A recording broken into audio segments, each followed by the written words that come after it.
ਸਤਿ ਸ਼੍ਰੀ ਅਕਾਲ। ਪੰਜਾਬੀ ਰੇਡੀਓ ਤੇ Punjabi TV USA ਵੇਖ ਸੁਣ ਰਹੇ ਸਾਰੇ ਸਰੋਤਿਆਂ ਦਾ ਬਹੁਤ-ਬਹੁਤ ਸਵਾਗਤ ਹੈ ਇਸ ਸਮੇਂ ਦੇ ਵਿਸ਼ੇਸ਼ ਪ੍ਰੋਗਰਾਮ ਖਬਰ ਤੇ ਨਜ਼ਰ ਦੇ ਵਿੱਚ। ਖਬਰ ਤੇ ਨਜ਼ਰ ਪ੍ਰੋਗਰਾਮ ਦੇ ਵਿੱਚ ਦੇਸ਼ ਵਿਦੇਸ਼ ਦੇ ਨਾਲ ਜੁੜੀਆਂ ਹੋਈਆਂ ਅਹਿਮ ਖਬਰਾਂ ਤੇ ਪਾਈਦਾ ਚਾਨਣਾ ਤੇ ਉਹਨਾਂ ਖਬਰਾਂ ਦਾ ਵਿਸ਼ਲੇਸ਼ਣ ਕਰਨ ਦੇ ਲਈ ਸਾਡੇ ਨਾਲ ਸਾਥ ਹੁੰਦਾ ਹੈ ਸੀਨੀਅਰ ਪੱਤਰਕਾਰ ਮਿੰਟੂ ਗੁਰੂਸਰੀਆ ਜੀ ਦਾ। ਸਭ ਤੋਂ ਪਹਿਲਾਂ ਕਰਦੇ ਹਾਂ ਉਹਨਾਂ ਦਾ ਪ੍ਰੋਗਰਾਮ ਦੇ ਵਿੱਚ ਨਿੱਘਾ ਸਵਾਗਤ। ਬਹੁਤ-ਬਹੁਤ ਸਵਾਗਤ ਹੈ ਜੀ। ਸ਼ੁਕਰੀਆ ਜੀ ਸਾਰਿਆਂ ਨੂੰ। ਸਤਿ ਸ੍ਰੀ ਅਕਾਲ ਜੀ।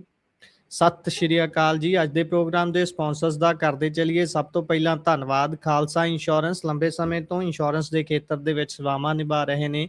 ਤੁਸੀਂ ਵੀ ਸੰਪਰਕ ਕਰ ਸਕਦੇ ਹੋ। ਨੰਬਰ ਹੈ 408 272 2500। ਟਿਰਕਿਆਣਾ ਇਮੀਗ੍ਰੇਸ਼ਨ ਲਾ ਫਰਮ, ਜੇ ਟਿਰਕਿਆਣਾ ਹੁਣਾਂ ਨਾਲ ਸੰਪਰਕ ਕਰ ਸਕਦੇ ਹੋ ਕਿਸੇ ਵੀ ਤਰ੍ਹਾਂ ਦੀ ਇਮੀਗ੍ਰੇਸ਼ਨ ਦੇ ਬਾਬਤ ਸਲਾਹ ਮਸ਼ਵਰਾ ਕਰਨ ਦੇ ਲਈ। Krishan Dhanota, Yuba City, Baljinder Singh Nijjar, Woodland. GNLU ਵਾਲੇ ਟਰੱਕ ਵਾਸ਼ ਕਰਦੇ ਨੇ, ਆਇਲ ਚੇਂਜ ਕਰਦੇ ਨੇ, 에ਅਰ ਬ੍ਰੇਕਸ ਦਾ ਕੰਮ ਤਸੱਲੀ ਬਖਸ਼ ਕਰਦੇ ਨੇ। ਤੁਸੀਂ ਇਹਨਾਂ ਦੇ ਕੋਲੋਂ ਨਵੇਂ ਪੁਰਾਣੇ ਟਾਇਰ ਵੀ ਖਰੀਦ ਸਕਦੇ ਹੋ। ਲੋਕੇਸ਼ਨ ਸੈਂਟਾ ਨੀਲਾ ਦੀ ਹੈ। ਨਿੰਮਾ ਸਹੋਤਾ ਹੋਣਾ ਦਾ ਨੰਬਰ ਹੈ 209 277 0113। Jaswinder Singh Nagra, Roseville, Avtar Singh Sangha, Yuba City, Baldev Singh Kang, Yuba City. ਬਹੁਤ ਬਹੁਤ ਧੰਨਵਾਦ ਹੈ ਸਾਰੇ ਸਪਾਂਸਰਸ ਦਾ। ਰੁੱਖ ਹੁਣ ਖਬਰਾਂ ਦਾ ਕਰਦੇ ਹਾਂ। ਮਿੰਟੂ ਜੀ, ਸਭ ਤੋਂ ਪਹਿਲੀ ਖਬਰ ਤੇ ਪਾਈਏ ਜੇਕਰ ਚਾਨਣਾ ਤਾਂ ਦੱਸਿਓ ਜਰਾ, ਚੰਨੀ ਹੁਣਾਂ ਨੂੰ ਹਾਈ ਕਮਾਂਡ ਨੇ ਜ਼ਿੰਮੇਵਾਰੀ ਦਿੱਤੀ ਹੈ। ਹਾਲਾਂਕਿ ਇਹਨਾਂ ਨੂੰ ਅਲੱਗ ਤੋਂ ਵੀ ਸੱਦਿਆ ਗਿਆ ਸੀ। ਚੰਨੀ ਰੰਧਾਵਾ ਹੁਣਾਂ ਨੂੰ ਕਹਿੰਦੇ ਵੀ ਅਲੱਗ ਤੋਂ ਸੱਦਾ ਆਇਆ, ਫਿਰ ਉੱਥੇ ਗਏ ਸੀ, ਉੱਥੋਂ ਪਰਤੇ, ਆਖਰਕਾਰ ਮੋਹਰਾਂ ਲੱਗੀਆਂ ਤੇ ਪੰਜਾਬ ਵੱਲ ਨੂੰ ਭੇਜੇ ਗਏ ਸੁਨੇਹੇ ਵੀ ਭਾਈ ਤੁਹਾਡੀ ਜ਼ਿੰਮੇਵਾਰੀ ਆ ਹੈ ਤੇ ਫਲਾਣੇ ਬੰਦੇ ਦੀ ਜ਼ਿੰਮੇਵਾਰੀ ਇਹ ਹੈ। ਜਿਹੜੀ ਸਭ ਤੋਂ ਜ਼ਿਆਦਾ ਚਰਚਾ ਚੱਲ ਰਹੀ ਸੀ ਕਿ ਪ੍ਰਧਾਨ ਬਦਲਿਆ ਜਾਊ, ਪ੍ਰਧਾਨ ਨਹੀਂ ਬਦਲਿਆ ਗਿਆ, ਆਪਣੀ ਪੈਠ ਮਨਵਾ ਗਏ ਰਾਜਾ ਵੜਿੰਗ, ਪਰ ਇਹ ਬਹੁਤਿਆਂ ਨੂੰ ਰਾਸ ਨਹੀਂ ਆ ਰਹੀ। ਗੱਲ ਚੰਨੀ ਹੁਣਾਂ ਦੀ ਕਰਦੇ ਆ। ਚੰਨੀ ਹੁਣਾਂ ਨੇ ਇੱਕ ਮੀਟਿੰਗ ਬੁਲਾਈ ਹੈ। ਇਹ ਮੀਟਿੰਗ ਕਿਹਨਾਂ ਦੀ ਬੁਲਾਈ ਗਈ ਹੈ ਤੇ ਚੰਨੀ ਤੋਂ ਇਲਾਵਾ ਹੋਰ ਕੌਣ-ਕੌਣ ਹੈ ਜਿਹੜਾ ਜ਼ਿਆਦਾ ਦੁਖੀ ਹੈ ਇਸ ਆਏ ਹਾਈ ਕਮਾਂਡ ਦੇ ਫੈਸਲੇ ਤੋਂ?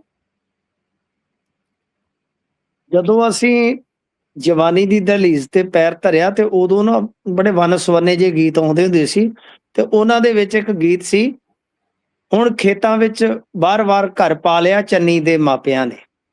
ਉਹ ਮੈਨੂੰ ਹੁਣ ਪੂਰਾ ਤੇ ਯਾਦ ਨਹੀਂ ਕੀ ਉਹ ਗਾਇਕ ਕਹਿਣਾ ਚਾਹੁੰਦਾ ਸੀਗਾ। ਪਿੰਡੋਂ ਬਾਰ-ਬਾਰ ਖੇਤਾਂ ਵਿੱਚ ਘਰ ਪਾ ਲਿਆ ਵੀ ਚੰਨੀ ਦੇ ਮਾਪਿਆਂ ਨੇ। ਤੇ ਇੱਥੇ ਤੇ ਮੈਨੂੰ ਲੱਗਦਾ ਕਿ ਚੰਨੀ ਸਾਹਿਬ ਨੇ ਘਰ 'ਚ ਹੀ ਕੰਧ ਕੱਢ ਲੈਣੀ ਆ ਜੀ। ਜੇ ਔਖੀ ਹੈ ਤੇ ਕੰਧ ਕੱਢ ਲਾ। ਕਿਉਂ? ਕਿਉਂਕਿ ਦੇਖੋ, ਜੇ ਤੇ ਕੋਈ ਏਕਤਾ ਦੀ ਮੀਟਿੰਗ ਹੋਵੇ, ਜੇ ਕੋਈ ਇਸ ਤਰ੍ਹਾਂ ਦੀ ਮੀਟਿੰਗ ਹੋਵੇ ਕਿ ਬਈ ਮੈਂ ਚੇਅਰਪਰਸਨ ਬਣ ਗਿਆ ਕੰਪੇਨ ਕਮੇਟੀ ਦਾ ਚੇਅਰਪਰਸਨ ਬਣਨਾ ਕੋਈ ਛੋਟੀ ਗੱਲ ਨਹੀਂ ਹੈ ਕਾਂਗਰਸ ਦੇ ਵਿੱਚ। ਮੈਂ ਤੁਹਾਡੀ ਜਾਣਕਾਰੀ ਹੇਤੂ ਦੱਸ ਦੇਵਾਂ ਕਿ ਕੰਪੇਨ ਸਾਰੀ ਡਿਜ਼ਾਈਨ ਕਰਦੀ ਹੈ ਕਮੇਟੀ ਜੀ। ਕਿਹੜੇ ਤੁਹਾਡੇ ਸਪੋਕਸਪਰਸਨ ਹੋਣਗੇ, ਸਟਾਰ ਪ੍ਰਚਾਰਕ ਹੋਣਗੇ, ਰੈਲੀਆਂ ਕਿਸ ਤਰ੍ਹਾਂ ਕੀਤੀਆਂ ਜਾਣਗੀਆਂ ਵਗੈਰਾ ਵਗੈਰਾ। ਇਹ ਕੋਈ ਛੋਟੀ ਮੋਟੀ ਗੱਲ ਨਹੀਂ ਹੁੰਦੀ। ਇਹਦੇ ਵਿੱਚ ਜੇ ਤੁਸੀਂ ਸਕਰੀਨਿੰਗ ਕਮੇਟੀ ਦੇਖੋ, ਕੋਰ ਕਮੇਟੀ ਦੇਖੋ, ਇਹ ਬਹੁਤ ਮਹੱਤਵਪੂਰਨ ਕਮੇਟੀਆਂ ਬਣ ਜਾਂਦੀਆਂ ਨੇ। ਚਾਹੇ AICC ਹੋਵੇ ਤੇ ਚਾਹੇ ਪੰਜਾਬ ਸਟੇਟ ਦੀ ਜਿਹੜੀ ਇਹ ਕਾਂਗਰਸ ਦੀ ਇਕਾਈ ਹੋ ਜਾਵੇ ਜੀ। ਹੁਣ ਇਹਨਾਂ ਨੇ ਅੱਜ ਜਿਹੜੀ ਮੀਟਿੰਗ ਬੁਲਾਈ ਆ ਤਾਂ ਦੇਖੋ ਗੱਲ ਇਹ ਆ ਕਿ ਉਹਦੇ ਵਿੱਚ ਕੌਣ ਪੁੱਜਦਾ। ਹੁਣ ਇਹ ਤਾਂ ਸਾਫ਼ ਹੀ ਆ ਕਿ ਸੁਖਬੀਰ ਬਾਦਲ ਥੋੜੀ ਨਾ ਪਹੁੰਚੇਗਾ ਉੱਥੇ। ਬਿਲਕੁਲ। ਉੱਥੇ ਕਟਾਰੂ ਚੱਕ ਥੋੜੀ ਨਾ ਪਹੁੰਚੇਗਾ। ਪਹੁੰਚਣਾ ਤੇ ਏਦਾਂ ਲੱਗਦਾ ਹੈ ਕਿ ਇੱਕ ਧੜੇ ਨੇ। ਠੀਕ ਹੈ ਜੀ। ਮੈਂ ਕੁਝ ਕਾਂਗਰਸੀ ਆਗੂਆਂ ਦੇ ਨਾਲ ਗੱਲ ਕੀਤੀ ਤਾਂ ਉਹ ਨਾਮ ਲੈ ਰਹੇ ਸਨ ਬਕਾਇਦਾ। ਕੋਈ ਕਹਿ ਰਿਹਾ ਸੀ ਮੈਂ ਨਹੀਂ ਜਾ ਰਿਹਾ, ਫਲਾਣਾ ਜਾ ਰਿਹਾ ਜੀ। ਫਲਾਣਾ ਕਹਿ ਰਿਹਾ ਸੀ ਮੈਂ ਨਹੀਂ ਜਾ ਰਿਹਾ, ਫਲਾਣਾ ਜਾਏਗਾ। ਬੜੇ ਵੱਡੇ ਕਾਂਗਰਸੀ ਲੀਡਰ।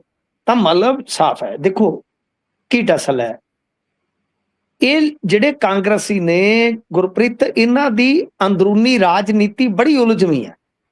ਰਾਣੇ ਗੁਰਜੀਤ ਦੀ ਖਹਿਰਾ ਨਾਲ ਨਹੀਂ ਬਣਦੀ ਜੀ। ਠੀਕ ਹੈ ਜੀ। ਖਹਿਰਾ ਦੀ ਗਾਂ ਵੜਿੰਗ ਜਾਂ ਹੋਰ ਜਿਹੜੇ ਲੀਡਰ ਨੇ ਇਸ ਤਰ੍ਹਾਂ ਦੇ ਉਹਨਾਂ ਨਾਲ ਨਹੀਂ ਬਣਦੀ ਜੀ। ਰੰਧਾਵਾ ਦੀ ਗਾਂ ਕੁਝ ਬੰਦਿਆਂ ਨਾਲ ਬਣਦੀ, ਕੁਝ ਨਾਲ ਨਹੀਂ ਬਣਦੀ। ਬਿਲਕੁਲ। ਵਿਜੇਂਦਰ ਸਿੰਗਲਾ ਦੀ ਰਾਹੁਲ ਗਾਂਧੀ ਨਾਲ ਗੁੱਡ ਹੈ, ਰਾਣਾ ਗੁਰਜੀਤ ਨਾਲ ਨਹੀਂ ਬਣਦੀ।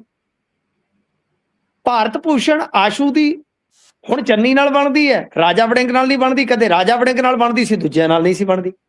ਜੀ ਰਾਜਾ ਵੜਿੰਗ ਦੀ ਰੰਧਾਵਾ ਨਾਲ ਗੁੱਡ ਸੀ, ਪਰ ਹੁਣ ਤਾਂ ਸਾਫ਼ ਲੱਗ ਰਿਹਾ ਰੰਧਾਵਾ ਦਾ।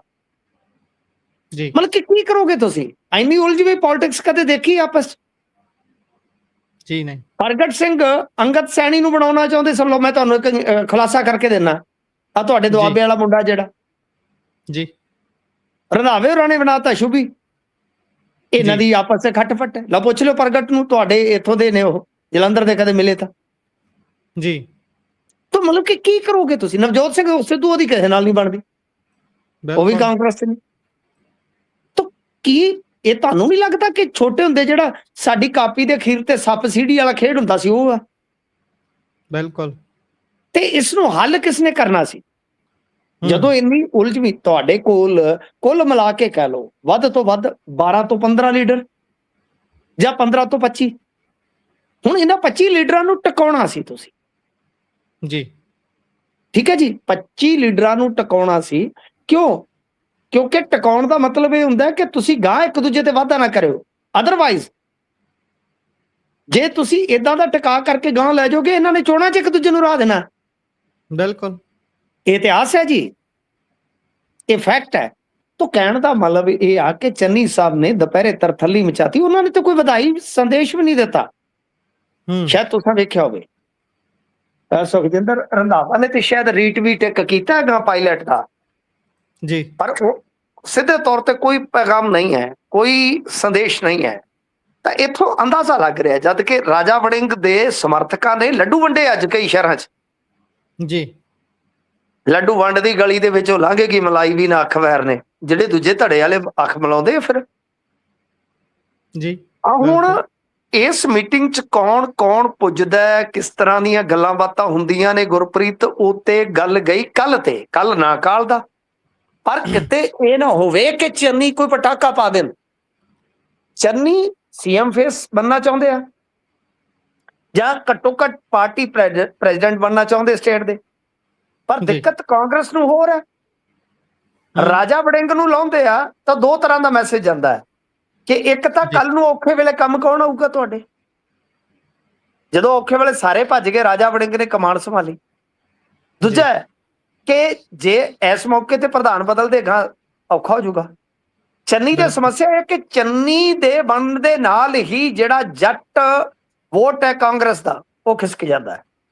ਮੈਂ ਤੁਹਾਨੂੰ ਇੱਕ ਰੈਲੀ ਦੀ ਮਿਸਾਲ ਦਿੱਤੀ ਹੈ, ਯਾਦ ਹੈ ਜਦੋਂ ਰਾਹੁਲ ਗਾਂਧੀ ਆਇਆ ਸੀਗਾ? ਬਿਲਕੁਲ, ਬਰਨਾਲੇ ਵਾਲੀ ਰੈਲੀ ਤੇ ਉੱਥੇ ਕੰਟਰਾਡਿਕਟ ਹੋ ਗਿਆ ਸੀ ਨਾ ਕੰਮ। ਬਿਲਕੁਲ। ਤਾਂ ਉਹ ਰੈਲੀ ਇਹਨਾਂ ਦੀ ਕਾਮਯਾਬ ਰੈਲੀ ਨਹੀਂ ਸੀ ਰਹੀ ਜੀ। ਉਹਦਾ ਕਾਰਨ ਇਹੀ ਸੀ ਕਿ ਇਹਨਾਂ ਨੇ ਕਿਸਾਨ ਮਜ਼ਦੂਰ ਦੋ ਜਮਾਤਾਂ ਨੂੰ ਪੜਾਤਾ ਸੀਗਾ ਉਹਦੇ 'ਚ। ਤਾਂ ਚੰਨੀ ਆਪਣੀ ਫੇਸ ਵੈਲਿਊ ਕੈਸ਼ ਕਰਨਾ ਚਾਹੁੰਦੇ ਆ ਕਿ ਭਾਈ ਲੋਕਾਂ 'ਚ ਮੇਰੀ ਆਵਾਜ਼ ਆ ਕਿ ਚੰਨੀ ਨੂੰ ਵਾਗਡੋਰ ਸੰਭਾਲ ਦਿਓ। ਪਰ ਕਾਂਗਰਸ ਇਹਨਾਂ ਚੀਜ਼ਾਂ ਦੇ ਮੱਦੇਨਜ਼ਰ ਸੋਚਦੀ ਹੈ ਕਿ ਫਿਰ ਸਾਡੇ ਨਾਲ ਕੀ ਹਿੰਦੂ ਵੋਟ ਜੁੜੇਗਾ, ਕੀ ਐਸਸੀ ਵੋਟ ਜਿਹੜਾ ਹੈ ਉਹ ਸਾਰਾ ਭੁਗਤ ਕੇ ਜੱਟ ਵੋਟ ਨਾਲ ਆ ਜਾਏਗਾ। ਤਾਂ ਬੜੇ ਸਮੀਕਰਨ ਟੇਢੇ ਆ। ਇਸ ਉਲਝਣ ਦਾ ਹੱਲ ਇਹੋ ਸੀ ਗੁਰਪ੍ਰੀਤ ਕਿ 2 ਸਾਲ ਪਹਿਲਾਂ, ਐਟ ਲੀਸਟ 2 ਸਾਲ ਪਹਿਲਾਂ ਇਹ ਫੇਰ ਬਦਲ ਕਰਦੇ, ਰੱਦੋ ਬਦਲ ਕਰਦੇ। ਜਿੰਨੇ ਭੱਜਣਾ ਸੀ ਉਹਦੇ ਕੋਲ ਮੌਕਾ ਨਾ ਹੁੰਦਾ ਕਿ ਲੈ ਜੇ ਭੱਜਾ ਜਿੱਥੇ ਜਾਣਾ ਹੈ। ਅਸੀਂ ਆ ਬਣਾਤਾ, ਜਿੱਥੇ ਜਾਣਾ ਜਾ, ਕਿਸੇ ਨੇ ਸਰ ਜਾਣਾ ਹੀ ਨਹੀਂ ਸੀ। ਬਿਲਕੁਲ। ਫਿਰ ਇਹਨਾਂ ਨੇ ਆਪੋ ਆਪ ਕਹਿਣਾ ਸੀ ਕੋਈ ਗੱਲ ਨਹੀਂ ਜੀ, ਤੁਸੀਂ ਛੋਟਾ ਮੋਟਾ ਅਹੁਦਾ ਦੇ ਦਿਓ। ਤਾਂ ਫਿਲਹਾਲ ਕੁਝ ਨਹੀਂ ਕਿਹਾ ਜਾ ਸਕਦਾ ਗੁਰਪ੍ਰੀਤ। ਮੈਂ ਕੋਸ਼ਿਸ਼ ਕੀਤੀ ਚੰਨੀ ਸਾਹਿਬ ਦੇ ਨਾਲ ਮੇਰੀ ਗੱਲ ਹੋ ਜਾਵੇ, ਕੋਈ ਸਾਨੂੰ ਹਿੰਟ ਦੇ ਦਿੱਤਾ ਜਾਵੇ, ਕੋਈ ਸਾਨੂੰ ਸੰਕੇਤ ਦੇ ਦਿੱਤਾ ਜਾਵੇ ਕੀ ਉਹਨਾਂ ਦੀ ਹਿਕਮਤ ਅਮਲੀ ਆ, ਕੀ ਰਣਨੀਤੀ ਆ। ਫਿਲਹਾਲ ਉਹਨਾਂ ਦੇ ਨਾਲ ਸੰਪਰਕ ਨਹੀਂ ਹੋ ਸਕਿਆ। ਪਰ ਹੁਣ ਚਲੋ ਇਹ ਵੈਸੇ ਰਾਜਨੀਤੀ ਦੇ ਚਾਸਕੂਆਂ ਵਾਸਤੇ ਸਸਪੈਂਸ ਵੀ ਅੱਛਾ ਹੁੰਦਾ ਹੈ ਕਿ ਕੋਈ ਗੱਲ ਨਹੀਂ, ਕੁਝ ਘੰਟੇ ਹੋਰ ਨਿਕਲ ਜਾਣਗੇ, ਕੱਲ ਦੀ ਵੱਡੀ ਖਬਰ, ਗਰਮਾ ਗਰਮ ਖਬਰ ਇਹੋ ਹੀ ਰਹਿਣ ਵਾਲੀ ਆ। ਤਾਂ ਦੇਖਦੇ ਆ ਕੀ ਬਣੇਗਾ। ਕੀ ਚੰਨੀ ਨੈਕਸਟ ਪਵਾਰ ਜਾਂ ਮਮਤਾ ਬੈਨਰਜੀ ਤ੍ਰਿਣਮੂਲ ਕਾਂਗਰਸ ਵਾਲੇ ਉਹ ਬਣ ਰਹੇ ਨੇ, ਜਾਂ ਕੱਲ ਨੂੰ ਕੁਝ ਹੋਰ ਕਹਿ ਕੇ ਤੇ ਰਾਤੋਂ ਰਾਤ ਕੁਝ ਐਸਾ ਹੋਏਗਾ ਕਿ ਇਹ ਕੁਝ ਹੋਰ ਕਹਿ ਕੇ ਨਿਕਲ ਜਾਣਗੇ। ਇੰਟਰਸਟਿੰਗ ਰਹੇਗਾ ਸਾਰਾ ਸੀਨੈਰੀਓ। ਬਿਲਕੁਲ, ਆਪਣੇ ਸੂਟੇਬਲ ਧੜੇ ਲੱਭਣੇ ਸ਼ੁਰੂ ਕਰ ਦਿੱਤੇ ਗਏ ਹੋਣਗੇ ਵੀ ਭਾਈ ਸਾਡੀ ਦਾਲ ਕਿੱਥੇ ਕੁ ਗਲਦੀ ਹੈ, ਜਾਂ ਫਿਰ ਜਿਹੜੀ ਕੁਰਸੀ ਅਸੀਂ ਇੱਥੇ ਚਾਹੁੰਦੇ ਸੀ ਉਹ ਕਿਹੜੀ ਪਾਰਟੀ ਸਾਨੂੰ ਦੇ ਸਕਦੀ ਹੈ, ਉਧਰ ਨੂੰ ਅਸੀਂ ਚੱਲੀਏ ਤੇ ਨਾਲ ਜਿੰਨੇ ਕੁ ਲਿਜਾ ਸਕਦੇ ਆ ਉਹ ਲੈ ਜਾਂਦੇ ਆ। ਪਰ ਇਹ ਸਭ ਦੇ ਵਿੱਚ ਪੰਜਾਬ ਦੇ ਜਿਹੜੇ ਅਹਿਮ ਮੁੱਦੇ ਨੇ, ਪੰਜਾਬ ਦੇ ਗਹਿਰ ਗੰਭੀਰ ਮੁੱਦੇ ਨੇ, ਉਹਨਾਂ ਵੱਲ ਧਿਆਨ ਕਿਹਦਾ ਹੈ? ਬਿਲਕੁਲ ਤੁਸੀਂ ਸਹੀ ਗੱਲ ਇਹ ਵਾਲੀ ਢੁਕਵੀਂ ਕੀਤੀ ਵੀ ਇਹ 2 ਸਾਲ ਪਹਿਲਾਂ ਫੇਰ ਬਦਲ ਕੀਤੇ ਹੁੰਦੇ ਤਾਂ ਅੱਜ ਇਹਨਾਂ ਦਾ ਸ਼ਾਇਦ ਪੰਜਾਬ ਦੇ ਵਿੱਚ ਆਪਣਾ ਕੈਂਪੇਨ ਕਰਨ ਤੇ ਧਿਆਨ ਹੁੰਦਾ। ਇਹਨਾਂ ਦੇ ਫਿੰਗਰ ਟਿਪਸ ਤੇ ਹੁੰਦੇ ਪੰਜਾਬ ਦੇ ਉਹ ਮੁੱਦੇ ਜਿਨ੍ਹਾਂ ਦੇ ਉੱਪਰ ਇਹਨਾਂ ਨੇ ਚੋਣ ਲੜਨੀ ਹੈ ਵੀ ਭਾਈ ਸਾਡੀ ਆਹ ਰਣਨੀਤੀ ਹੈ, ਅਸੀਂ ਤੁਹਾਨੂੰ ਆਹ ਦੇ ਸਕਦੇ ਹਾਂ 27 ਦੇ ਵਿੱਚ ਜੇਕਰ ਤੁਸੀਂ ਸਾਨੂੰ ਜਿਤਾਉਂਦੇ ਹੋ। ਪਰ ਅੰਦਰਲਾ ਕਾਟੋ ਕਲੇਸ਼ ਜਿੱਦਾਂ ਤੁਸੀਂ ਦੱਸਿਆ, ਜਿੱਦਾਂ ਮੁੱਖ ਮੰਤਰੀ ਸਾਹਿਬ ਵੀ ਸਾਡੇ ਕਹਿੰਦੇ ਹੁੰਦੇ ਆ ਨਾ ਵੀ ਫਲਾਣੇ ਦੀ ਫਲਾਣੇ ਨਾਲ ਨਹੀਂ ਬਣਦੀ, ਫਲਾਣੇ ਦੀ ਫਲਾਣੇ ਨਾਲ ਨਹੀਂ ਬਣਦੀ, ਤੇ ਐਂਡ ਤੇ ਕਹਿੰਦੇ ਹੁੰਦੇ ਨਵਜੋਤ ਸਿੰਘ ਸਿੱਧੂ ਦੀ ਕਿਸੇ ਨਾਲ ਵੀ ਨਹੀਂ ਬਣਦੀ, ਠੋਕੋ ਤਾਲੀ। ਉਹ ਕੰਮ ਹੋਇਆ ਪਿਆ, ਬਸ ਲੋਕ ਠੋਕੋ ਤਾਲੀ ਜੋਗੇ ਹੀ ਰਹਿ ਗਏ ਨੇ। ਤੇ ਜੀ ਜਦੋਂ ਤੁਸੀਂ ਮੁੱਦਿਆਂ ਦੀ ਗੱਲ ਕਰਦੇ ਹੋ ਜੀ ਇਹ ਵਿਚਾਰੇ ਮੁੱਦਿਆਂ ਦੀ ਗੱਲ ਕੀ ਕਰਨਗੇ? ਹੂੰ ਮੁੱਦਿਆਂ ਦਾ ਜਨਮ ਤੇ ਇਹਨਾਂ ਦੀ ਰਾਜਨੀਤੀ ਤੇ ਕੁੱਖੋਂ ਹੋਇਆ। ਜੀ ਜੇ ਪੰਜਾਬ ਦੇ ਮੁੱਦੇ ਆ ਤਾਂ ਰਾਜਕਰਤਾ ਧਿਰਾਂ ਤੇ ਦੋ ਪਹਿਲੀਆਂ ਇਹੀ ਸੀਗੀਆਂ ਨਾ, ਟ੍ਰੈਡੀਸ਼ਨਲ ਸਾਡੇ ਵਰਤੇ ਨੇ ਤਾਂ ਇਹ ਮੁੱਦਿਆਂ ਦੀ ਗੱਲ ਕੀ ਕਰਨਗੇ? ਹਾਂ, ਮੁੱਦਿਆਂ ਦੇ ਨਵੇਂ ਹੱਲ ਦੇ ਸਕਦੇ ਆ, ਬਿਲਕੁਲ। ਪਰ ਉਸ ਤੋਂ ਪਹਿਲਾਂ ਇਹਨਾਂ ਨੂੰ ਇਹ ਗੱਲ ਕਨਫੈਸ ਕਰਨੀ ਪਵੇਗੀ ਕਿ ਇਹਨਾਂ ਮੁੱਦਿਆਂ ਨੂੰ ਵੱਡਿਆਂ ਕਰਨ 'ਚ ਸਾਡਾ ਵੀ ਹੱਥ ਸੀਗਾ। ਆਂਦਾ ਨਾ ਕਿ ਸਾਡੀ ਬਰਬਾਦੀ ਵਿੱਚ ਅੜੀਏ ਕੁਝ ਤੇਰਾ ਵੀ ਹੱਥ ਲੱਗਦਾ ਹੈ। ਉਹ ਹੱਥ ਇਹਨਾਂ ਦਾ ਲੱਗਦਾ ਨਹੀਂ, ਹੱਥ ਇਹਨਾਂ ਦਾ ਪੂਰਾ ਪੂਰਾ ਫੱਬਦਾ ਹੈ। ਇਹ ਰਲ ਮਿਲ ਕੇ ਮੁੱਦੇ ਜੀਂਦੇ ਰੱਖਣ ਦੀ ਸਿਆਸਤ ਅੱਜ ਤੱਕ ਕਰਦੇ ਆਏ ਨੇ, ਹੋਰ ਕਰਨਗੇ ਵੀ ਕੀ। ਅੱਗੇ ਵਧਦੇ ਆ ਤੇ ਮੁੱਖ ਮੰਤਰੀ ਸਾਹਿਬ ਕਹਿੰਦੇ ਤੁਹਾਡੇ ਫੋਨਾਂ ਤੇ ਟੂੰ ਟੂੰ ਹੋ ਗਈ ਹੈ ਤੇ ਹੁਣ ਤੁਸੀਂ ਉਹ ਜਿੰਨੇ ਚਿਰ 'ਚ ਪੈਸੇ ਖਰਚਦੇ ਆ ਉਧਰ ਨੂੰ ਧਿਆਨ ਲਾਓ ਆਪਣਾ, ਤੇ ਮੈਂ ਥੋੜਾ ਜਿਹਾ ਸ਼ਾਂਤ ਹੋ ਕੇ ਆਉਣਾ। ਵਿਪਾਸਨਾ ਦੇ ਲਈ ਰਵਾਨਾ ਹੋ ਗਏ ਨੇ ਮੁੱਖ ਮੰਤਰੀ ਸਾਹਿਬ। ਕਰ ਚੱਲੇ ਤੁਮਾਰੇ ਹਵਾਲੇ ਵਤਨ ਸਾਥੀਓ, ਨਿਕਲ ਚੱਲੇ ਨੇ ਉਹ। ਤਾਂ ਦੇਖੋ ਗੱਲ ਇਹ ਆ ਕਿ ਵਿਪਾਸਨਾ ਦੇ ਦੌਰਾਨ ਉਹ ਬੰਗਲੁਰੂ ਰਹਿਣਗੇ। ਇਨਫੈਕਟ ਆਪਣੇ ਕੋਲ ਤਸਵੀਰ ਵੀ ਹੈ ਅੰਦਰ ਦੀ, ਉਹ ਜਿੱਥੇ ਗਏ ਨੇ। ਪਰ ਮੈਂ ਕਿਉਂਕਿ ਪ੍ਰਾਈਵੇਸੀ ਹੈ ਸਾਡੇ ਸੀਐਮ ਸਾਹਿਬ ਦੀ, ਮੈਂ ਹਮੇਸ਼ਾ ਇਹਨਾਂ ਚੀਜ਼ਾਂ ਦਾ ਵਿਸ਼ੇਸ਼ ਤੌਰ ਤੇ ਖਿਆਲ ਰੱਖਦਾ। ਤਾਂ ਖੈਰ ਗੱਲ ਇਹ ਆ ਕਿ ਗੁਰਪ੍ਰੀਤ, ਹੁਣ ਜੇ ਆਪਾਂ ਵੇਖੀਏ ਇਹਨਾਂ ਦਾ ਆਪਣਾ ਵਿਅਕਤੀਗਤ ਮਸਲਾ ਹੈ, ਛੁੱਟੀ ਲੈਣੀ, ਬ੍ਰੇਕ ਲੈਣਾ, ਸਭ ਦਾ ਜੀ ਕਰਦਾ, ਸਭ ਦਾ ਅਧਿਕਾਰ ਖੇਤਰ ਵੀ ਹੈ। ਤੇ ਮੈਂ ਅੱਗੇ ਵੀ ਆਖਿਆ ਸੀ, ਜਦੋਂ ਪਿੱਛੇ ਜੇ ਇਹਨਾਂ ਦੀ ਇੱਕ ਵੀਡੀਓ ਵਾਇਰਲ ਹੋਈ ਸੀ ਰਾਜਸਥਾਨ ਦੇ ਵਿੱਚ, ਇਹ ਗਏ ਸਨ ਇੱਕ ਸਟੇ ਤੇ, ਤੁਹਾਨੂੰ ਯਾਦ ਹੋਣਾ ਇਹਨਾਂ ਦੇ ਲੋਅਰ ਟੀ-ਸ਼ਰਟ ਤੇ ਟੋਪੀ ਪਾਈ ਹੋਈ ਸੀਗੀ, ਵੀਡੀਓ ਵਾਇਰਲ ਹੋਇਆ ਸੀ। ਤਾਂ ਮੈਂ ਉਸ ਵੇਲੇ ਕਿਹਾ ਸੀਗਾ ਕਿ ਕੋਈ ਗੱਲ ਨਹੀਂ ਯਾਰ, ਬ੍ਰੇਕ ਕਿਹਨੂੰ ਨਹੀਂ ਚਾਹੀਦਾ। ਤੇ ਦੂਜੀ ਗੱਲ ਹੈ, ਕਿਸ ਨੇ ਕਿਸ ਮੌਕੇ ਤੇ ਕੀ ਪਹਿਨਣਾ ਉਹਦੇ ਤੇ ਛੱਡ ਦਿਓ। ਹਾਂ, ਕਿ ਜਦੋਂ ਤੁਸੀਂ ਦਸਤਾਰ ਨੂੰ ਇੱਕ ਸਿਆਸੀ ਮਫਾਦ ਨਾਲ ਜੋੜ ਕੇ ਵਰਤਦੇ ਹੋ ਤੇ ਉਹ ਗੱਲ ਮਾੜੀ ਹੁੰਦੀ ਹੈ ਜੀ। ਖੈਰ ਇਹ ਉੱਥੇ ਗਏ ਨੇ, ਚਲੋ ਬਈ ਗੱਲ ਇਹ ਆ ਕਿ ਬਹੁਤ ਵਧੀਆ ਗੱਲ ਹੈ ਕਿ ਸ਼ਾਂਤੀ, ਨੇਚਰ ਥੈਰੇਪੀ, ਇਹ ਸਾਰਾ ਕੁਛ ਉਹਨਾਂ ਨੂੰ ਸਿਹਤਯਾਬ ਕਰੇ। ਮੇਰੀਆਂ ਦੁਆਵਾਂ ਵੀ ਨੇ, ਕਿਉਂਕਿ ਮੈਂ ਕਦੇ ਵਿਅਕਤੀਗਤ ਹੁੰਦਾ ਹੀ ਨਹੀਂ ਕਿਸੇ ਨਾਲ। ਤਾਂ ਬਈ ਠੀਕ ਆ, ਪਰ ਗੱਲ ਇਹ ਆ ਕਿ ਇੱਕ ਕਰੂਸ਼ਲ ਸਟੇਜ ਹੈ ਇਸ ਵੇਲੇ। ਮੌਨਸੂਨ ਦੀ ਐਂਟਰੀ ਹੋਈ ਆ, ਮੌਨਸੂਨ ਨੇ ਹਾਲੇ ਪੂਰਾ ਪੰਜਾਬ ਕਵਰ ਨਹੀਂ ਕੀਤਾ। ਬਿਜਲੀ ਦੀ ਸ਼ਾਰਟੇਜ ਇੰਨੀ ਹੈ ਕਿ ਇੰਡਸਟਰੀਅਲਿਸਟ ਜਿਹੜੇ ਆ ਉਹ ਪਿਛਲੇ ਦਿਨ ਹੀ ਚੀਫ ਇੰਜੀਨੀਅਰ ਕੋਲ ਚਲੇ ਗਏ ਸਨ ਲੁਧਿਆਣੇ 'ਚ, ਤੁਹਾਨੂੰ ਸ਼ਾਇਦ ਯਾਦ ਹੋਵੇ। ਉਹਨੇ ਆਖਿਆ ਸੀ ਹਾਲੇ ਮੈਂ ਸਾਹਮ ਕੁੰਜੀਆਂ ਧੀਆਂ ਕਰ ਚੱਲੀਆਂ ਸਰਦਾਰੀ, ਇਹ ਸਾਥੋਂ ਨਹੀਂ ਕਾਰਖਾਨੇ ਚੱਲਦੇ। ਅਸੀਂ ਸਰ ਰਾਤ ਇੱਥੇ ਬਹਿ ਕੇ ਕੀ ਕਰਨਾ ਜਦੋਂ ਬੱਤੀ ਨਹੀਂ ਆਉਣੀ? ਘੱਟੋ ਘੱਟ ਘਰੇ ਤੇ ਜਾ ਕੇ ਪੈ ਜਾਈਏ। ਬਈ ਇਸ ਸੰਕਟ ਤੋਂ ਇਲਾਵਾ SIR ਚੱਲ ਰਹੀ ਆ ਜੀ, ਇਹਨਾਂ ਦੀ ਕੰਪੇਨ ਚੱਲ ਰਹੀ ਆ, ਲੋਕ ਮਿਲਣੀਆਂ ਚੱਲ ਰਹੀਆਂ। ਲੋਕ ਮਿਲਣੀਆਂ ਦੇ ਵਿੱਚ ਲੋਕਾਂ ਨੂੰ ਕਿਵੇਂ ਮਿਲ ਰਹੀ ਆ ਪੁਲਿਸ, ਉਹ ਤੁਸੀਂ ਦੇਖਿਆ ਹੋਣਾ। ਤੇ ਥੱਪੜੇ ਤੇ ਥੱਪੜਾ, ਮੰਗ ਪੱਤਰ ਪਾੜ ਦਿੱਤੇ ਜਾਂਦੇ ਆ, ਝੁੰਡਿਆਂ ਤੋਂ ਫੜ ਲਿਆ ਜਾਂਦਾ ਹੈ। ਵੀ ਲੋਕਾਂ ਨਾਲ ਮਿਲਣ ਦਾ ਵੀ ਸਟਾਈਲ ਚੱਲ ਰਿਹਾ। ਤਾਂ ਇਸ ਦਰਮਿਆਨ ਇਹਨਾਂ ਨੇ ਬ੍ਰੇਕ ਲੈਣ ਦਾ ਸੋਚਿਆ। ਇਹ ਕਾਫੀ ਇੰਟਰਸਟਿੰਗ ਹੋ ਜਾਂਦਾ ਹੈ। ਇੰਟਰਸਟਿੰਗ ਇਸ ਤੋਂ ਵੀ ਅੱਗੇ ਇਹ ਚੀਜ਼ ਹੋ ਜਾਂਦੀ ਆ ਕਿ ਵਿਪਾਸਨਾ ਵਾਸਤੇ ਕਦੇ ਕੇਜਰੀਵਾਲ ਬੰਗਲੁਰੂ ਜਾਂਦੇ ਸਨ, ਉਹ ਅੱਜ ਕੱਲ ਪੰਜਾਬ ਆ ਜਾਂਦੇ ਆ, ਬੰਗਲੁਰੂ ਜਾਣ ਲੱਗ ਪਏ ਨੇ ਜੀ। ਇਹ ਵੀ ਛੋਟੇ ਹੁੰਦੇ ਗੁੱਠ ਮੱਲਣ ਕਿਤੇ ਖੇਡੇ ਹੋ ਤੁਸੀਂ ਕਿ ਨਹੀਂ? ਕਿ ਅਸੀਂ ਜਦੋਂ ਸਕੂਲ 'ਚ ਮਾਸਟਰ ਕਿਤੇ ਦੂਰ ਚਲਾ ਜਾਂਦਾ ਸੀ, ਅਸੀਂ ਗੁੱਠਾ ਮੱਲਣ ਖੇਡਦੇ ਹੁੰਦੇ ਸਾਂ। ਬਿਲਕੁਲ। 5 ਜਣੇ ਭੱਜ ਕੇ, ਉਹ ਇੱਕ ਨੇ ਉਸ ਗੁੱਠ 'ਚ ਜਾਣਾ, ਇੱਕ ਨੇ ਉਸ ਚੁੰਡ 'ਚ ਜਾਣਾ, ਤਾਂ ਜਿਹਨੇ ਉਹਦੀ ਜਗ੍ਹਾ ਮੱਲਣੀ ਦੂਜੇ ਨੇ ਵਾਰੀ ਦੇਣੀ ਹੈ। ਇੱਥੇ ਗੁੱਠਾ ਮੱਲਣ ਵਾਲਾ ਖੇਡ ਚੱਲ ਪਿਆ। ਉਹ ਇੱਥੇ ਹੁਸ਼ਿਆਰਪੁਰ ਆ ਜਾਂਦੇ ਨੇ, ਸਾਡੇ ਪੈਸਿਆਂ ਤੇ ਇੱਥੇ ਉਹ ਵਿਭਾਸਨਾ ਕਰ ਜਾਂਦੇ ਨੇ, ਇਹ ਟੈਕਸ ਪੇਅਰਸ ਦੇ ਪੈਸਿਆਂ ਤੋਂ ਉੱਥੇ ਚਲੇ ਜਾਂਦੇ ਨੇ। ਸੂ ਤਾਂ ਹੈ ਜੀ ਕੰਮ, ਠੀਕ ਹੈ, ਪਰ ਚਲੋ ਚੱਲਦਾ ਜੀ ਕੰਮ ਸਾਰਾ ਠੀਕ ਆ। ਇੱਕ ਗੱਲ ਮੈਂ ਜ਼ਰੂਰ ਕਹਿਣੀ ਚਾਹਾਂਗਾ ਕਿ ਗੁਰਪ੍ਰੀਤ ਇਹਨਾਂ ਨੇ, ਚਲੋ ਅਸੀਂ ਤੇ ਕੋਈ ਵਿਅਕਤੀਗਤ ਨਹੀਂ ਗੱਲ ਕਰਦੇ ਸਿਹਤ ਬਾਬਤ ਜਾਂ ਦਾਉਦਾਂ ਦੀ, ਪਰ ਇਹਨਾਂ ਨੇ, ਤੁਹਾਨੂੰ ਯਾਦ ਹੈ ਪ੍ਰਕਾਸ਼ ਸਿੰਘ ਬਾਦਲ ਜਾਂ ਕੈਪਟਨ ਅਮਰਿੰਦਰ ਸਿੰਘ ਦੀ ਬਜ਼ੁਰਗੀ ਜਾਂ ਉਹਨਾਂ ਦੀ ਬਿਰਧ ਅਵਸਥਾ ਦੇ ਮਜ਼ਾਕ ਉਡਾਏ ਹੋਏ ਨੇ। ਬਿਲਕੁਲ ਫਿਰ ਇਹਨਾਂ ਨੂੰ ਤੇ ਦੋ ਬੰਦੇ ਪਜਾਮੀਆਂ ਚੜਾ ਕੇ ਦਿੰਦੇ ਆ ਜੀ। ਤਾਂ ਇਹਨਾਂ ਚੀਜ਼ਾਂ ਤੋਂ ਗਰੇਜ਼ ਕਰਨਾ ਚਾਹੀਦਾ। ਤੁਹਾਨੂੰ ਵੀ ਅੱਜ ਹੁਣ ਤੁਸੀਂ ਵੇਖ ਲਓ ਮਹੱਲਾ ਕਲੀਨਿਕਾਂ ਤੇ ਫਲਾਂ ਟਮਕਾ ਯੋਗਾ, ਤੁਹਾਨੂੰ ਕੋਈ ਚੀਜ਼ ਠੀਕ ਨਹੀਂ ਕਰ ਰਹੀ, ਤੁਹਾਨੂੰ ਵੀ ਇਹਨਾਂ ਚੀਜ਼ਾਂ ਦੀ ਜ਼ਰੂਰਤ ਪੈ ਰਹੀ ਆ। ਤੇ ਬਾਕੀ ਮੈਂ ਹਮੇਸ਼ਾ ਕਹਿੰਦਾ ਕਿ ਜੇ ਇਹ ਟੈਕਸ ਪੇਅਰਸ ਦੇ ਪੈਸੇ ਨਾਲ ਇਲਾਜ ਨਹੀਂ ਕਰਵਾ ਰਹੇ, ਫੋਰਟਿਸ ਤੇ ਇਹ ਜਿਹੜੇ ਸਾਰੇ ਬਿੱਲ ਆ ਇਹਨਾਂ ਨੂੰ ਜਨਤਕ ਕਰਨੇ ਚਾਹੀਦੇ ਆ ਕਿ ਇਹ ਆਪਣੇ ਨਿੱਜੀ ਖਾਤੇ 'ਚ ਵਰਤ ਰਹੇ ਆ ਜੀ। ਬਿਲਕੁਲ। ਇਸ ਤੋਂ ਅੱਗੇ ਜੇਕਰ ਆਪਾਂ ਗੱਲ ਕਰੀਏ ਤਾਂ ਉਧਰ ਮਨੂ ਸਮ੍ਰਿਤੀ ਸਕੂਲਾਂ ਦੇ ਵਿੱਚ ਪੜ੍ਹਾਉਣ ਨੂੰ ਲੈ ਕੇ ਰੌਲਾ ਪਿਆ ਹੈ। ਇਹ ਮਨੂ ਸਿਮਰਤੀ ਵਾਲੇ ਹੀ ਤਾਂ ਸਾਰੇ ਸਿੱਖਿਆ ਦੇ ਸਿਸਟਮ ਤੇ ਕਾਬਜ਼ ਨੇ। ਇਹ ਗੱਲ ਇਸ ਦੇਸ਼ ਨੂੰ ਬਹੁਤ ਕੋਵੇਲੇ ਸਮਝ ਆਏਗੀ ਜੀ। ਮਨੂ ਸਿਮਰਤੀ ਵਾਲੇ ਹੀ ਤਾਂ ਇਸ ਸਿੱਖਿਆ ਦੇ ਢਾਂਚੇ ਤੇ ਕਾਬਜ਼ ਨੇ। ਵੀਸੀ, ਪ੍ਰਿੰਸੀਪਲ, ਐਨਸੀਆਰਟੀ, ਆ ਤੁਹਾਡੇ ਨੀਟ ਸ਼ੀਟ, ਸਭ ਤੇ ਆਰਐਸਐਸ ਵਾਲੇ ਕਾਬਜ਼ ਨੇ। ਮੈਂ ਆਰਐਸਐਸ ਬਾਰੇ ਤੁਹਾਨੂੰ ਦੱਸਦਾ ਰਹਿਣਾ। ਆਰਐਸਐਸ ਦਾ ਜੇ ਤੁਸੀਂ ਵੇਖੋਗੇ ਤਾਂ ਵਿਦਿਆ ਦੇ ਮਾਮਲੇ 'ਚ ਤੁਹਾਨੂੰ ਮੈਂ ਕੀ ਦੱਸਾਂ ਕਿ ਕਿੰਨਾ ਲਿਟਰੇਚਰ ਛਾਪਦੇ ਨੇ, ਬਿਲਕੁਲ ਕਿੰਨੀਆਂ ਸੰਸਥਾਵਾਂ ਨੇ ਇਹਨਾਂ ਦੀਆਂ, ਸਕੂਲੀ ਸਿੱਖਿਆ 'ਚ ਕਿਵੇਂ ਸਿੱਖਿਆ ਸ਼ਾਸਤਰੀ ਕੰਮ ਕਰਦੇ ਨੇ ਇਹਨਾਂ ਦੇ। ਅੰਮ੍ਰਿਤਸਰ ਦਾ ਇੱਕ ਵੀਸੀ ਕਿੱਥੇ ਫਸਿਆ ਸੀ ਜਾ ਕੇ, ਤੁਹਾਨੂੰ ਪਤਾ ਹੀ ਆ ਨਾ। ਬਿਲਕੁਲ ਬਿਲਕੁਲ। ਤੂੰ ਕਿੱਥੇ ਆ ਕੇ ਹਰ ਗਈ ਨਹੀਂ ਜੱਟ ਦੀ ਤਕਦੀਰੇ, ਕਿਵੇਂ ਫਸ ਗਿਆ ਸੀ ਵੀਸੀ, ਉਹ ਕਿੱਥੇ ਸੀ? ਆਰਐਸਐਸ ਦੇ ਇੱਕ ਵੱਡੇ ਸਮਾਗਮ 'ਚ। ਤੇ ਮੈਂ ਆ ਪਿਛਲੇ ਦਿਨ ਹੀ ਆ ਜਿਹੜੀ ਕੇਂਦਰੀ ਪੰਜਾਬ ਯੂਨੀਵਰਸਿਟੀ ਆ ਬਠਿੰਡੇ ਦੀ, ਇਹਦੇ ਲੋਗੋ ਜਨਤਕ ਕੀਤੇ ਸਨ ਜਦੋਂ ਤੋਂ ਇਹ ਬਣੀ ਆ।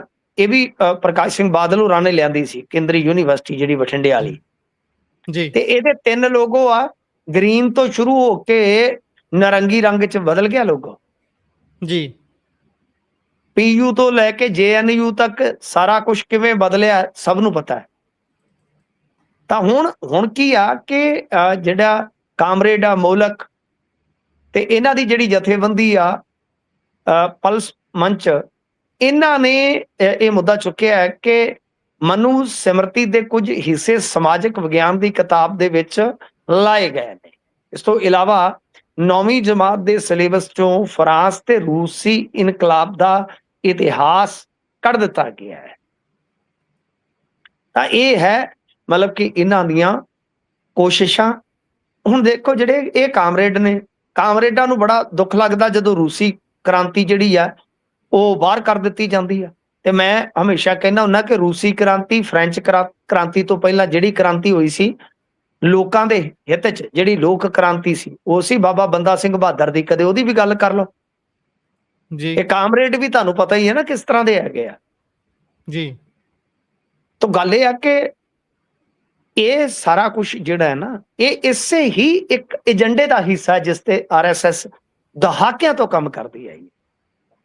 ਤਾਂ ਗੱਲ ਇਹ ਆ ਕਿ ਮੈਂ ਸਮਝਦਾ ਕਿ ਇਹ ਤੇ ਜਿਹੜੇ ਲੋਕ ਇਸ ਚੀਜ਼ ਦੇ ਨਾਲ ਵਾਹ ਵਾਸਤਾ ਨੇ, ਉਹਨਾਂ ਨੂੰ ਆਵਾਜ਼ ਬੁਲੰਦ ਕਰਨੀ ਚਾਹੀਦੀ ਆ। ਇੰਡੀਆ ਦੇ ਨੈਸ਼ਨਲ ਮੀਡੀਆ ਤੋਂ ਕੋਈ ਉਮੀਦ ਨਹੀਂ ਰੱਖੀ ਜਾ ਸਕਦੀ, ਉਹ ਤਾਂ ਏਜੰਡਾ ਸੈੱਟ ਕਰਦਾ ਹੈ ਸਮਾਂ ਦੀ ਇਹਨਾਂ ਵਾਸਤੇ।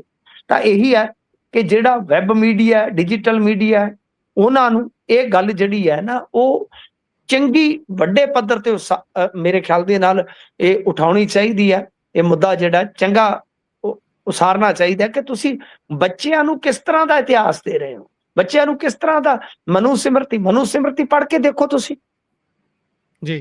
ਕਈ ਚੀਜ਼ਾਂ ਅੱਜ ਦੇ ਦੌਰ ਦੇ ਵਿੱਚ ਲੋਕਤੰਤਰ 'ਚ ਤੇ ਪ੍ਰਵਾਨ ਹੋ ਹੀ ਨਹੀਂ ਸਕਦੀਆਂ। ਬਿਲਕੁਲ।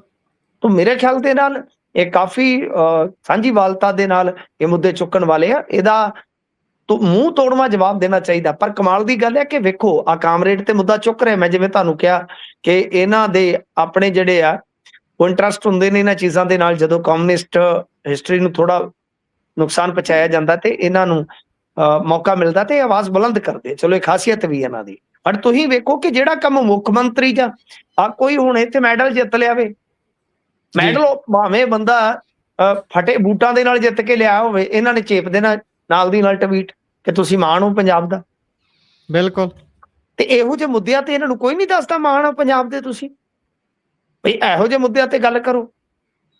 ਇਹਨਾਂ ਨੂੰ ਚਾਹੀਦਾ ਕਿ ਇਹ ਵਿਰੋਧ ਜਤਾਉਣ ਕਿ ਭਾਈ ਇਹੋ ਜਿਹਾ ਅਸੀਂ ਨਹੀਂ ਇੱਥੇ ਪੜ੍ਹਨ ਦੇਣਾ ਸਾਰਾ ਕੁਝ ਜਿਹੜਾ ਬੱਚਿਆਂ ਨੂੰ, ਜਿਹਦੇ ਨਾਲ ਉਹਨਾਂ ਦੀ ਮਾਨਸਿਕਤਾ ਤੇ ਇਹੋ ਜਿਹਾ ਬੁਰਾ ਪ੍ਰਭਾਵ ਪਵੇ ਕਿ ਉਹ ਬੰਦੇ ਦੇ ਵਿੱਚ ਫਰਕ ਸਮਝਣ। ਇੱਕ ਐਸਾ ਸਮਾਜਿਕ ਵਿਗਿਆਨ ਹੈ ਜਿਹਦੇ 'ਚ ਮਨੂ ਸਿਮਰਤੀ ਆ ਗਈ। ਬਿਲਕੁਲ।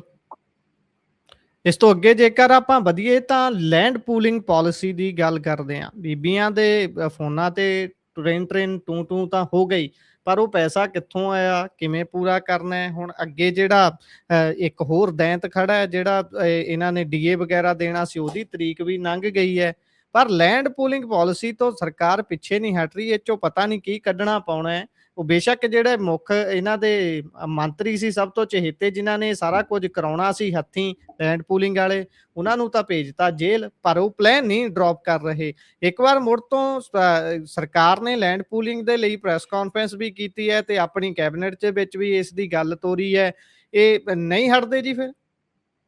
ਤੇ ਉਹ ਬੀਬੀਆਂ ਨੇ ਕੱਲ ਗਿੱਧਾ ਪਾਇਆ ਸੀ ਕਿ ਨਹੀਂ, ਲਾ ਕੇ ਗਾਣਾ ਦੇ ਦੇ ਗੇੜਾ ਦੇ ਦੇ ਗੇੜਾ, ਤੇ ਉਹ ਦੇ ਕੇ ਗੇੜਾ ਆ ਗਏ ਜੀ ਲੈਂਡ ਪੂਲਿੰਗ ਲੈ ਕੇ।